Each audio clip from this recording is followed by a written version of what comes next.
Welcome to the Better Ottawa Municipal Panel. My name is Neil Saravanamutu. We're here to talk about the last week at Ottawa City Hall. With me, as always, are our panelists, Joanne Chianello and John Willing. Welcome to you both. Good to see you again. How's it going? John? Great. Well, listen, let's jump straight in. So one of the big issues at City Hall over the past week has been, should the city be posting on X? X, the social platform formerly known as Twitter. Councillor Dudas introduced a motion that the city should stop posting. So, John, can you get us started by telling us what this debate was all about? Well, the debate, Neil, was all about whether the city of Ottawa should be on Twitter. X, I call it Twitter still. Oh, please call it Twitter. I can't say X. That's ridiculous. I don't know. That sounds weird. Anyway, so it was Councillor Laura Dudas who brought a motion to the Finance Committee asking for support to get the city off Twitter. The city has a Twitter feed where it pumps out information to the citizens about everything that's going on in the city. It's one of their prime communication channels in the cyber world. Along with they have Facebook, and I think they have Instagram and LinkedIn. I mean, they have like more than 260,000 followers on Twitter. Yeah, so it's actually a really important, I think, communication tool. But because of what's going on in the United States right now, because Elon Musk, of course, is the head of X. It was a good time, I think, for Councillor Dudas to bring this to committee and have councillors think about whether they want to be in support of a social media platform run by a person who's part of a U.S. administration that's pretty much at odds with Canada right now. Right. Well, and the other issue, too, is the tone that Twitter has taken. And Joanne, one of the first interventions by one of the delegates to the committee. Tell us about that, because it was noteworthy. That was Kevin O'Donnell, a guy I have a lot of time for. He's a he's a computer genius type guy. Also has run for the Green Party. I've known him actually over the years. I have a lot of time for him. But he basically called Twitter a Nazi bar. And the idea is, I'll give you a very shortened version, and that is, if the guy who owns the bar is a Nazi and the people who come to the bar are Nazis, it's a Nazi bar, even if everybody in the bar is not a Nazi. And I think it was more of an allegory, but Elon Musk with the salute on Inauguration Day, I think that parallel is a little closer to home than usually it is. And so that made people quite uncomfortable. Like the mayor looks like, oh God, I don't want to talk about this. And I have to say, to be honest, I get the analogy. However, I also think that when you are trying to win an argument, when you bring up the word Nazi, unless it's about actual Nazis, and Elon Musk is, questionable on that front, but like, I think you lose the argument because it's kind of too much, right? And it's interesting being like listening to that debate, which by the way was excellent, like actually discussed policy in an intelligent way. Mm-hmm. And I can see both sides of the argument. It seems like almost nobody on the finance committee is actually on Twitter anymore. The mayor's not on it. Like everyone just agreed it's a cesspool. Like it's horrible. But it has been for some time. Yeah. A cesspool where they need to be. Yeah. Where they need to swim. They need to go swimming in the cesspool. And I mean, a lot of councillors are not on it, or at the very least they have quieted their account, right? So like you go in once a month, like, and log in so it doesn't die, but you're not actually active on it, right? And so it's this interesting discussion about two things. One, what is the city, like what is the responsibility of the city to reach the people in the city? Yeah. But also, what are the values of the city? Because Laura Dudas was very clear. She's like, we can be leaders to say, no, this platform owned by this horrible person who's trying to do us harm, who is part of an administration trying to do us a lot of harm that no one seems to like anyway, we can be leaders in saying, no, we are getting off this. And in fact, we wouldn't even be leaders because there are other Canadian municipalities, I believe also Paris, the Supreme Court of Canada, like lots of public institutions have come off X. So it's pretty interesting. Yeah. And you know what? So we're recording today's Wednesday, the 12th of March. This morning, the Canadian Medical Association said they are no longer posting on X. Mm-hmm. So I think we're going to continue to see this a number of organizations coming forward like this. But John, why don't you tell us about some of the comments that you heard around that committee table that really resonated with you? Oh, well, the delegates' comments. But I mean, thinking about the delegate who, really took a flamethrower to anyone who was on X, quite frankly. Called them all, pretty much Nazi sympathizers. That's right. More or less. So called the city of Ottawa a Nazi sympathizer. Open up your X feed right now for those of you who are on X. And apparently you are a Nazi sympathizer, according to this delegate as well.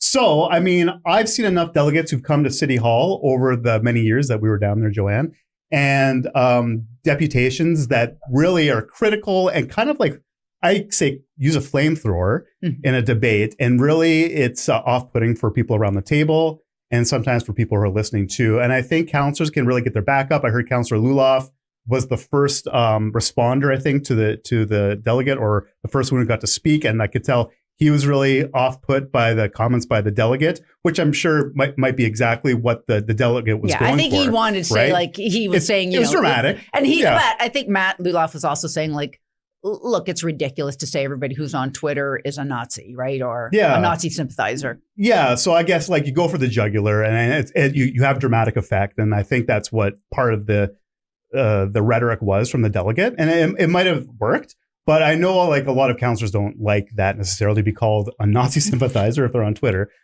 But I thought I agree with Joanne. I think it was Councillor Lane Johnson who remarked on the quality of debate around the table too. Mayor Sutcliffe talked about how he hasn't been on Twitter for like 3 years, and he was evoking a policy conversation or a policy argument in that, you know, he didn't support Councillor Dudas's motion to get off Twitter, but he supports maybe a more policy focus on social media, the city's social media accounts or use or strategy. And quite frankly, I think that's a good way to go about doing it. I don't think this is the last we're going to hear about Twitter and the city's presence on Twitter. I suspect it's going to come back at council at some point. Yeah, we should say it did fail, this motion. Yeah. So we're talking around about like 7 people voted against it, 5 people voted for the motion to remove it, right? And so because it fails, it doesn't automatically rise to council, but that doesn't mean that Councillor Dudas or someone else like can't bring that motion. And that's going to be like March 26th is the next council meeting. And I hope she does. I hope she brings something, because like this is one of the things we realized is like, well, we have a social media policy. I looked it up. It's about how to behave on social media. Doesn't really talk about like, how should the city think about it? How does it decide what platforms to be on, when to come off them, how to engage on them, right? I mean, we were just talking before we started recording, like, I don't know when you got on, John, I got on in 2009 to cover Barack Obama visiting, right? And like everyone just jumped on it. And at some point you have to say, okay, what is the value of being on it? I have to say, I am still on it. I don't believe I'm a Nazi sympathizer, but I have thought about it. Like maybe I should come off. I can't stand Elon Musk, and I don't pay for it, but maybe we should just be like, I'm thinking of, I just keep my account dormant. And if there's an emergency where you want to get information out, maybe the city needs to think about it that way. Because I think, like we were talking about earlier, social media, we thought about it when it first started as this great place to communicate and engage and go back and forth. And Twitter is not that now. I think pretty much everybody can agree that it's a cesspool of disinformation and harassment half the time for some people. But you can still find information on it, right? And maybe we have to think about it, or the city has to think about it more as a one-way information channel, like to get info to people. Well, okay. So, when I heard that debate, I heard it mostly as on one hand, you had what I'll call small c conservative councillors talking about free speech. And then on the other hand, you had what we'll call progressive councillors saying that it's time to move on, that there's better platforms such as Blue Sky. I have to admit, I do not get the free speech argument here. Like anyone can go on to any platform they want. Does that mean the city has to be there posting there too? I mean, are we saying that the city should be on Reddit? Should it be on 4chan? Where do we stop, right? The dark web? They should post their water main breaks to the dark web. But look, I think, and so I think it's a good idea for the city to step back at this point and kind of really consider where they want to be. But I think one of the things that should be on the front burner and in the forefront of their minds is, how can we get information to the public that they need to know? Where are people? So you say 240,000 people are on Twitter. Don't assume that they might not all be real people, right? I'm sure there's people not in Ottawa and bots and everything else, but don't assume 240,000 people or whatever it is will go to Blue Sky. No. You're going to lose a lot of people who are listening for information amongst all the crap that goes on Twitter. But they're getting, to your point, Joanne, I think is correct. They're getting pieces of information about the LRT being down, about water main breaks. some like a lot important of stuff in the those, like crap. a lot of those posts, like from OC Transpo, for example, even the police, like they're automatically generated just to say your bus is canceled. Sadly, there's a lot of those. And I don't know, actually, I have not monitored it, but in the past, believe me, I've seen those. So, yeah, and I think that we have to sort of stop thinking of a platform like Twitter or X, whatever, as some kind of like consulting engagement thing. I think we need new ways to engage, that's for sure, because like, because this is where, we talk about distrust in government. That's where it fomented on these social media platforms that were taken over by people. And that's another point and another thing. No, is that like, I really feel deeply that we need to like combat distrust in government and misinformation head on. I was obviously a reporter for 30 years, like John. Well, I mean, not 30 years for you. I don't know, but probably close. But and so one of the things about being on Twitter is like, if that's where the disinformation is being spread, I kind of want to know what it is. I don't want to be involved in it. And I'm not even saying that is the platform in which to combat it, but you can't combat things that you don't know about, right? So and this is my like weasel excuse for not getting off X, is that I still want to see what people are saying, because maybe they're saying things that need to be addressed. Yeah. So look, this debate is moving really quickly, and what I think it's actually about, or what it's going to be about, and maybe even by the time of the next council meeting, if someone chooses to raise this and talk about it, it's really about, are we supporting Elon Musk? Because our Canada and the US are essentially in economic warfare right now. And Elon Musk is clearly an agent of the US government. And so are we supporting him through whatever means possible? So again, if you look at the Ontario comparison, where Premier Doug Ford said, I'm going to cancel this Starlink contract because it's an Elon Musk company, should we be looking at this debate the same way? Well, I mean, that's one way to look at it. It's pretty binary, and that's fine. If we're not like, we want to rally against Musk, we cancel Twitter or we get off Twitter. I still come back to, is it an important communication tool? And I think if you're a government, if you're a municipal government, getting information out to your citizenry is really important. Think about the tornadoes. Think about like transit incidents that we have to alert the public about. So if people are there and they're there to consume information along with all the crap, right? But if they're there to get also some information they need, then I think you really have to think about whether you need to be there. And you just can't say, yeah, let's get off Twitter, but we'll go back on if there's a water main break. Yeah. No, you just don't build in loopholes for yourself like it was suggested around the council table. I think you're either in or out.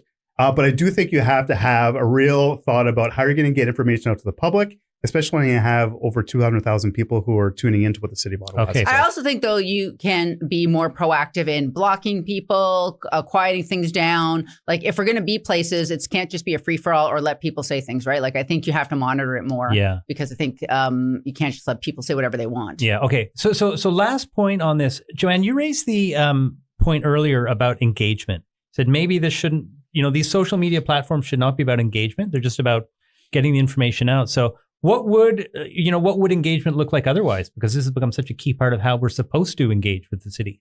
Yeah, and I think we have to think about that in a lot of different ways. Number one, I know everything in person fell apart during COVID, and we need to actually have face-to-face conversations with people in groups, in smaller groups. I got to give city like some kudos on some planning open houses they had. I went to one at City Hall. There were like hundreds of people. I know they're the same people who always go, but still, like, it was like you could talk in a small group of like 10 people at a table with a planner and you're going back and forth. And that is the way to talk about things, right? Like, when I was a reporter, people would send me like some horrible, horrible emails. Like, they said I was stupid and like a bunch of swear words I'm not going to use right now. And that would try to write them all back. And I'm like, I'm really sorry you didn't like that story. Here's why I wrote it. Here's the point that you bring up. Here's my part. And they would almost always write back like, well, thanks for responding. I'm like, okay, you called me the worst thing ever, right? Because they don't expect you to respond. They don't expect you to engage if they're a real person. Again, the bots. Can't we scrape for bots? Like, can people find out who they are? I don't know anything. I don't know. But so I do think that we have to like deal with this on a one-by-one basis. It's going to take a long time, right? To like engage with everyone who is really mad. But that's how we have to start doing it, right? And actually, I know there's one municipality, there's one guy who teaches a course on to the municipal staff on how to deal with like angry emails and angry phone calls, right? And it's unpleasant, but I think this is where we're going to start to change things. And then I have a whole other thing about how the city should be more transparent and accountable, and like you can't have reports that nobody understands. You need to know how people vote. Like there's a whole big, I think, package of things we can do to increase trust in government, but and how to like interact with people. This podcast so good, but it's not going to be social media. Like I don't think that's going to be where it is. And even though people say, "Oh, Blue Sky, it's so fun to engage there," yeah, for now, right? The Twitter was like this in 2009. You said, yeah, yes, yeah. And this has always been kind of one of the biggest like head scratchers. If you're the city's communications department, how do we consult with the public? What's the best ways to do it? If you're a resident, you'd like them to come to your house, make you a cup of coffee. Like, come on and explain it to me in words I understand. And then when I tell you what I want, do exactly what I want. Yes. Or else you're not listening to me. Or else you're not listening. But look, they tried live streams. Of course, in-person consultations are back now after COVID. They've tried, remember Joanne, they tried having all the senior managers around the mayor's boardroom at budget time for people to call in with their ideas, which I didn't think was very popular, but they tried something. So kudos to the city at the time, but they're always trying to find ways to get people easily communicate initiatives, development plans, whatever to the public. And, there are going to be new tools. But the budget is a great example, right? Yeah. Like maybe have the budget, like have the actual budget and how it works, and maybe even how it's presented, make more sense to people, right? So that they can talk. Okay. Like I know we're going off on another topic, but again, all of these subjects, it's not going to be solved on Twitter. Yeah. Well, listen, we will definitely come back to this point of public engagement. I just have to say, my most recent experience was go on a Zoom call where you can't even like type in comments into the chat box. So. Is it just you? Were they blocking just you? They probably are. They probably are. I'm for that. Yeah. Okay. It gets people distracted from the presentation. Anyway, that's we're going to bring this up in a future discussion. So let's turn to pilts. So, Joanne, thank goodness. Yeah, can you tell us what pilts are and why on earth we're talking about them? Case of the pilts. Yeah, exactly. Talk about the case of the pilts. Pilt, in case anyone has, it's PILT, and it stands for Payment in Lieu of Taxes. And I will try to be quick here because it's really complicated. It's worse than fiscal framework. Anyway, so the federal government, actually other levels of government and their agencies do not actually pay municipal property taxes. Like every other property owner in the cities. And so the federal government that owns more than 600 commercial properties in Ottawa does not pay the city of Ottawa for taxes. Things like the National Gallery, Parliament Hill, NCC properties, things like that. And so what they do is they make these payments in lieu of taxes. It's a PILT. And so they get to decide basically by themselves how much they want to pay, which is nice. I'd like that. We'd all like that. But in reality, that's in theory. But in reality, the policy is that they basically pay the taxes based on what the commercial property tax rate is for the city. And of course, this has been these are long-standing arguments between the city and the feds, for example, like what a property is assessed. There's a lot of like long discussions. The NCC and Chelsea have had a very long argument about the value of what the value of Gatineau Park should be, for example. But anyway, put that aside. The federal government, they give the city, they give this, and the provincial government gives the city money based on the tax rate. See how simple this is? This is the short version. Anyhow, go back to the pandemic. If you look at your property tax bill, which is due next Thursday, interim tax bill, due March 20th. News you can use right there. Exactly. Okay. Exactly. I just paid mine today. If you look at it, there's an education levy on your property tax. Okay, so what the provincial government did back in the middle of COVID was to say they were going to, for a while, lift the education tax off of the commercial properties to give property owners a break. This is during the COVID years. And the provincial government was going to pay for that part. But they said, we're not going to cover the education part of the taxes for the government buildings, except they never told the federal government that. And so when the federal government said like, oh, there's these two tax rates you have here at the city, we'll be paying the lower one, the lower commercial tax rate. And cut to the chase, the city's out about $10 million a year. So about $22 million that they were expecting of money. They were expecting to get from these pilts that they didn't get. They had a huge fight, blah, blah, blah. The city took the federal government to federal court, right? Yeah.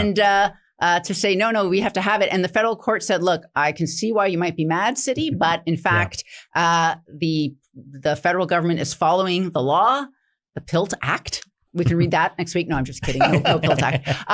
Is following the law, and there's nothing wrong with what they're doing. And so the city is out like $22 million. Yeah, and furthermore, the municipality of Chelsea tried to get their case to the Supreme Court, and the Supreme Court said no, thank you. Yeah. So, I thought that was a bit of a stretch. I mean, after the federal court says, no, I can't. Like, in fact, the Supreme Court just said, we're not even going to hear this. So, John. I get why they would want to go to, in the city of Ottawa, why they would go to court. That's tens of millions of dollars on the table.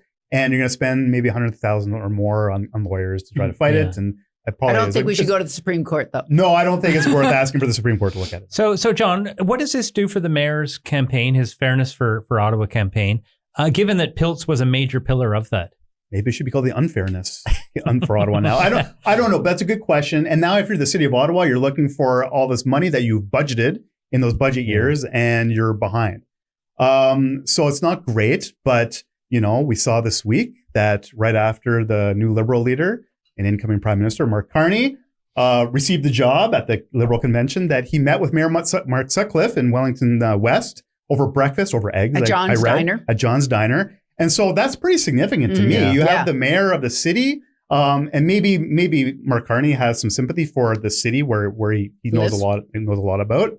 And so the meeting of the Marks happened, and so I'm sure that Mayor Sutcliffe brought up the fact that the city really needs the federal government's help in many areas, maybe on the PILT, but there's so many things, right? There's transit. Think of all the federal things that are happening that it's affecting the municipality. We can talk about the Breton and Tony's Pasture, so many things. So that's a positive step. But I think back to like the money part, like the city has to find this money now, and after it's budgeted for it. So that's a problem. Yeah.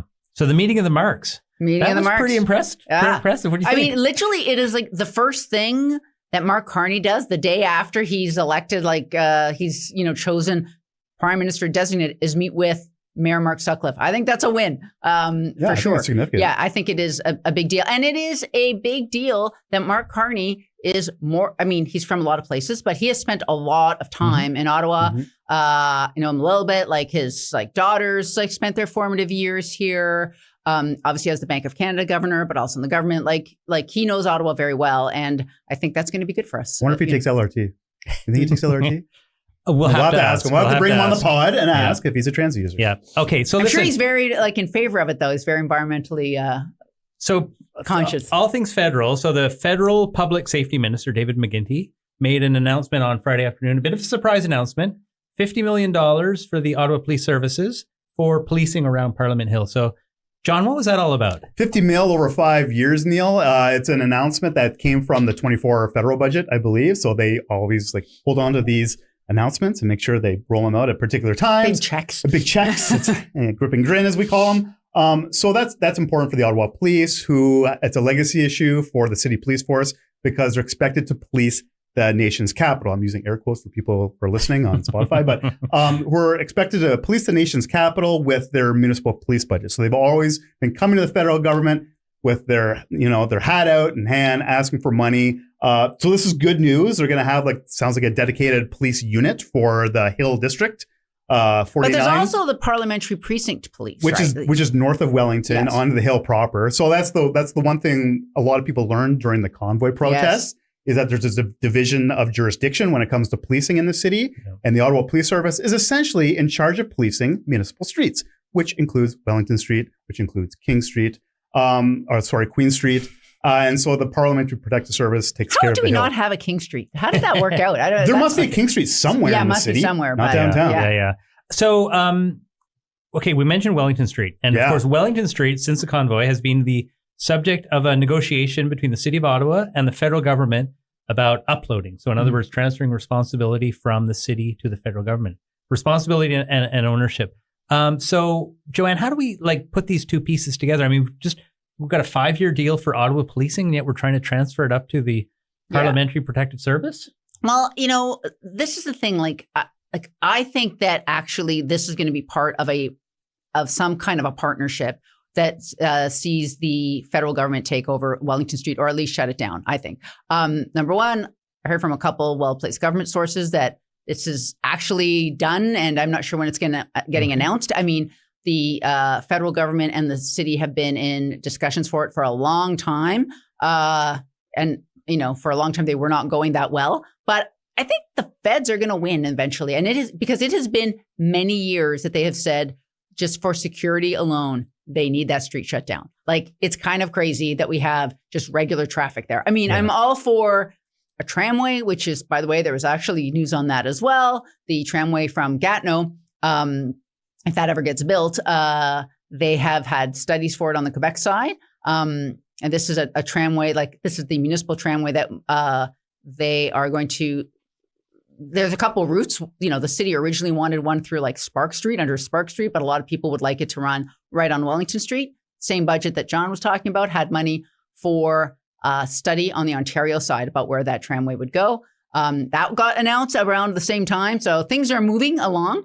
So I actually think that there's no way that street is going to stay the way it is forever. Like, I do think we need to make plans at some point for it to be shut down and have only like pedestrians and trains, because everyone I've talked to in the security folks up on the Hill for ages and ages have wanted it closed down. And I know that there's been arguments over what to value the street. Like, the city seems to want to value Wellington Street as if like it's a normal street where you might build condos. I don't think so. And actually, I don't even know why we want it. Okay, maybe you guys can tell me. Like, I don't see it as an asset, the street. All I see it as an expense to us. It's a liability. It's a liability. Like, why do we want to have it other than traffic? Put hot tubs, of course. No, but listen, if you close down Wellington Street, I mean, the big issue for the city, and of course this is on their mind, is that traffic is going to go somewhere. Mm-hmm. It's going to go to Queen. Yeah. It's going to go to Slater, Albert, all the stuff. And that's not a small thing. Mm-hmm. Wellington Street is heavily used by cars, vehicular traffic right now. So you're going to displace all that traffic. And so they have to come up with a plan for that. I feel like we got used to it, though, after COVID. I feel like it was a big mistake to reopen it, because I was of the closed down Wellington well before COVID and the convoy. But after the convoy and it was shut down, and then it was shut down for a long time after that. Yes, there was some traffic, whatever. But I thought, like, okay, like, let's deal with that instead of going back to opening it, because eventually it's going to close again. Mm-hmm. Like, it's going to just need one incident. And I hope that never happens, but it's not good. And John, to your point about traffic, obviously traffic's a major concern here. And that was a priority for the mayor and a lot of the councillors in the reopening of Wellington some months back. But what's interesting is that we did have that origin destination survey done for the city of Ottawa, which maps out traffic patterns. And traffic into the downtown core is significantly lower than it's been in the past, which probably doesn't come as a great surprise to any of us. So maybe this is the opportunity where we can ask, do we need that same volume of road capacity? Oh, well, I would add that, like, the federal government's adding more people coming back to the office too. So I think the origin destination survey, super important, regional transportation survey, but that was a moment in time, and that's going to change, I think, quite frankly, every year now. Well, maybe that'll give the federal government an impetus to give us more money for transit, because a lot of the folks coming to the downtown are public servants. And maybe, for example, I feel the public servants should get a transit pass, right? Like, that's a great idea. 100%, right? Like a U-Pass kind of a plan that other businesses could maybe buy into as well. Like, we have to do more on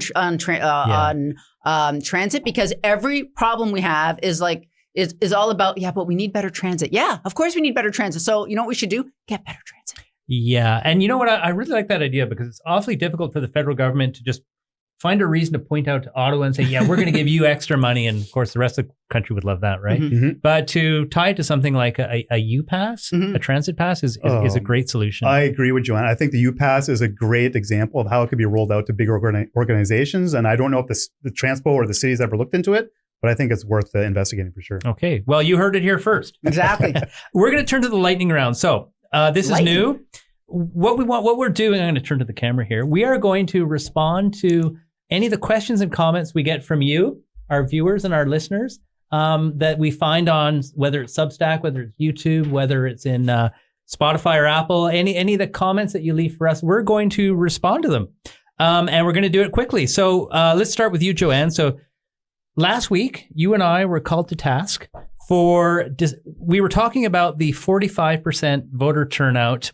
Abysmal. In the Ontario election, yes. But we were called out for not using the opportunity to say that we should move beyond this anachronistic first past the post system. So what's your response to that? Yeah, I was thinking about that, but I talked a long time last week, so I didn't want to go down that path. But that is true. And it really shows, again, I think we talked about it last week, where the progressive conservatives have a majority government for possibly the next 4 years based on fewer than 20% of the electorate voting, right? That's of all eligible voters, not just people who voted.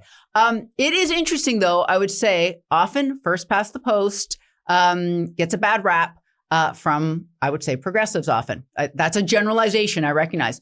Except it saved the NDP's ass this time. They got barely 20% of the vote, but now they're the official opposition. They got I don't know, what was it, 26, 27 seats.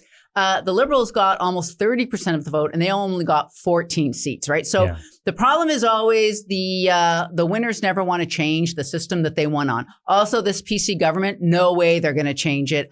They got rid of a ranked ballot system that the City of London had already used 1 year without a problem. And when they won in 2018, they canceled it. So don't look for any reform on that front in Ontario. Yeah. Okay. Next is question. that lightning enough? That's it is for lightning. me. I mean, it's all relative. But over to you, John. So, one viewer wrote in and asked about, can you do something about the nightlife commissioner? We all know is the nightmare. Do what's that guy been up to? What's that guy been up to? Look, I'm rolling up my sleeves and I'm going to go. No, but it's funny that thank you very much, by the way, to our listeners who are responding. But yeah, funny enough, the City of Ottawa put out a podcast episode. Did you guys listen to the podcast episode? Yes, I did. Yesterday. Yes, featuring an interview with the Nightmare, Mathieu Grondin. It sounds like it was taped some time ago. But possibly before last year. There was some hints in the podcast that suggested it was kind of old. But I mean, they got it out this week. And just kudos to the city for trying something. Yes. It's a podcast. It's a piece of public relations material. It's not necessarily has the rigor of news, but it's engagement. Right. But we learned that, we heard from the Nightmare, and we heard that should not be considered the MC or the party planner for the city, which is fair, because I do think that there's a lot of heat put on this initiative from residents who expect change to all of a sudden happen. And his mandate, if I heard correct in the podcast, he's got to get the job done before the next municipal election. Which, sounds like a long time, 2026, but to get things rolling and get things up and operational sounds like a bit of a short runway. So I hope that the expectations remain a little low, but from the citizenry, they're not going to see, I don't think, a massive change to the nightlife of the City of Ottawa. A lot of people here want to compare our nightlife to the City of Toronto, the City of Montreal. Yeah. Why can't we be like these great cities? But I think we should just embrace what we got here at the city. And just celebrate the fact that we live in a capital city and the amenities that we do have, make it a little bit better, improve the byword market a bit. Yeah, I do appreciate Mathieu Grondin clarifying for everyone that, and I think the words that he used was that he's a bureaucrat. His job is to implement the nightlife economy action plan. And help you if you have a problem. If you have an idea for some nightlife, he will help you with that and help cut the so-called red tape, but, help with the rules and that. But he's not going to program the whole city for you. But you know what I was thinking? Listen to the podcast. I'm like, the St. Patrick's Day parade, which is being canceled, should be held at night. Yes. And then he's there to grease the wheels at City Hall to make sure it happens at night. Nightmare victory. Hey. Next year, 2026. Idea, right? Yeah. Okay. Joanne, back to you. Yes. So our last pod was about 35 minutes. Okay. And one viewer suggested 30 minutes would be better. So what do you think about that? We're at about 35 right now. Oh, no, really? Yeah, 34. Okay. Sorry. It's me. I know it's me. I'm sorry, everyone. It's the pilts. I think that is a great idea. If we can, snip it, move it along. Maybe next week, because there's no meetings this week at all. So maybe next week will be the week that we make it under 30. I think that is a good thing to aim for. Okay, John, what do you think? 20 to 30. I think the length of time it takes to drive to work in the morning, which, I set it up on a T for you guys. Depends if Wellington Street's open or not. Yeah. But I think the time that it takes to quickly get somewhere is a great time for a podcast. Yeah. My wife said one dog walk length, and that's about 30 minutes. Perfect. Okay, great. I had one comment for me, and that comment was to stop reflecting in that mirror. So now there's an easy... It's really a window. Well, the window, it must that's look right. like a mirror. That's right. And the easiest way to do this is Henry, can you take us from this camera to this one here? Okay, great. Now, so look, I got to say that what we're focused on right now is getting out great content. We know that the production value can be improved, and we're turning up the dial every week. So a little bit every week. So I'm saying, please bear with us. We're working through this, and we're going to have it look as fancy as we can as quickly as possible. So listen, I'd like to just close by saying, first of all, thank you to our panelists, Joanne, John. I would like to thank all of you for joining us. And just a reminder, please write in, give us your comments. We love to hear them. We love to read them, and we will respond to them next week. So just in closing, I'd like to also say thank you to our producer, Henry Allen. Woo, Henry. Henry. And we will see you all next week.